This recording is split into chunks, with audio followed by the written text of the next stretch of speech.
Kian Santang mengejar Prabu Siliwangi di situs Kosala. Raden Kian Santang menurut berbagai versi banyak memiliki julukan nama seperti Pangeran Walang Sungsang,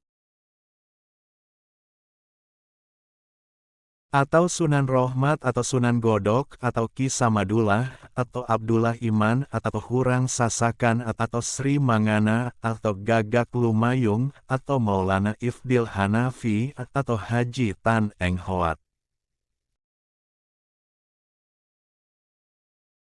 Legenda situs Kosala erat kaitannya dengan kisah Raden Kian Santang dan Prabu Siliwangi. Kisah tersebut erat kaitannya dengan legenda asal-muasal, Gelemeng Hideng, yang ada di situs Kosala.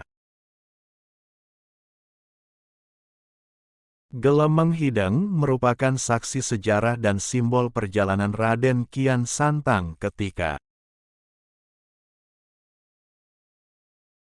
mengejar ayahnya Prabu Siliwangi untuk diajak memeluk Islam. Waktu itu keyakinan ayahnya masih memeluk agama Hindu, Sangyang.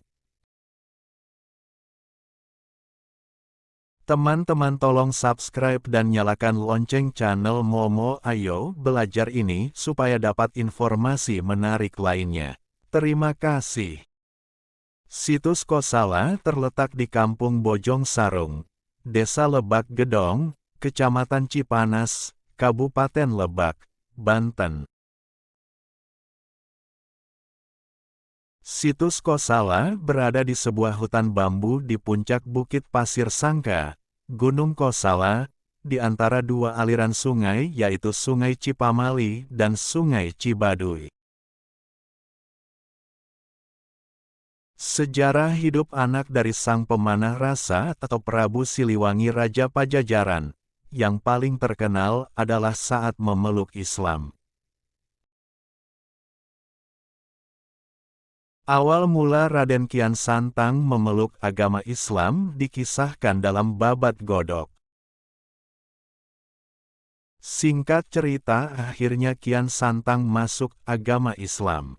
Setelah beberapa bulan belajar agama Islam kepada Sayyidina Ali di Mekah,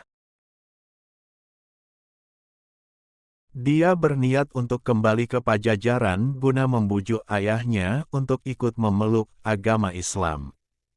Sejaran, dia segera menghadap ayahandanya. Dia menceritakan pengalamannya di tanah Mekah, mulai dari bertemu Sayyidina Ali hingga masuk Islam. Dia berharap ayahandanya masuk Islam juga. Tapi sayangnya ajakan Kian Santang ini tak bersambut dan ayahandanya bersikeras untuk tetap memeluk agama Hindu yang sejak lahir dianutnya. Betapa kecewanya Kian Santang begitu mendengar jawaban ayahandanya yang menolak mengikuti ajakannya. Untuk itu dia memutuskan kembali ke Mekah untuk memperdalam agama Islam dengan satu harapan. Seiring makin pintarnya dia berdakwah mungkin ayahnya akan terbujuk masuk Islam. Setelah 7 tahun bermukim di Mekah, Kian Santang pun kembali lagi ke Pajajaran untuk mencoba mengislamkan ayahandanya. Mendengar Kian Santang kembali, Prabu Siliwangi yang tetap pada pendiriannya untuk memeluk agama Hindu, menjadi merasa sangat gusar.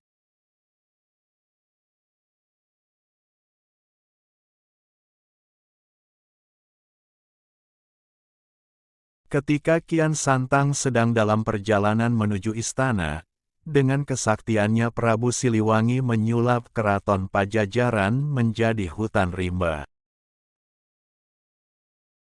Bukan main kagetnya Kian Santang setelah sampai di wilayah keraton Pajajaran tidak mendapati keraton itu, tapi yang terlihat malah hutan belantara.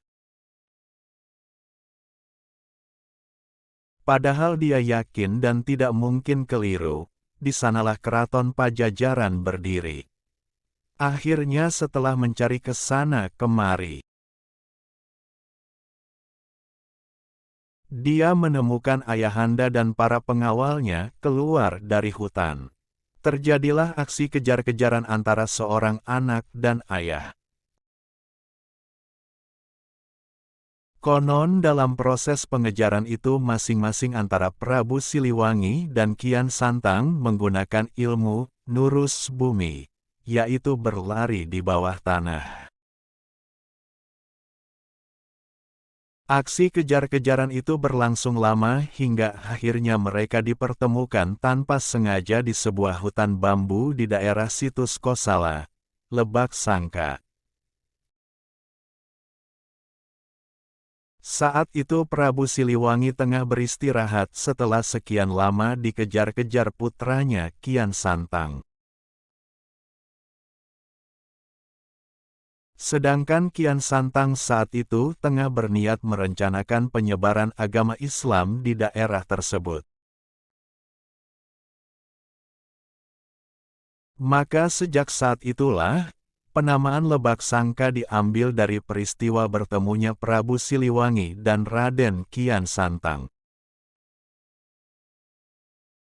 Setelah bertahun-tahun berpisah dan tidak disangka-sangka, bertemu kembali di daerah Lebak Sangka. Konon, sampai sekarang, di Situs Kosala masih terdapat tempat singgah Prabu Siliwangi, Petilasan.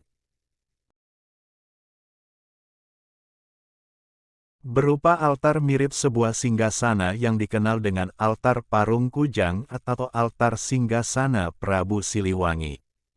Dari berbagai sumber, like, share, comment. Please subscribe and thanks for watching.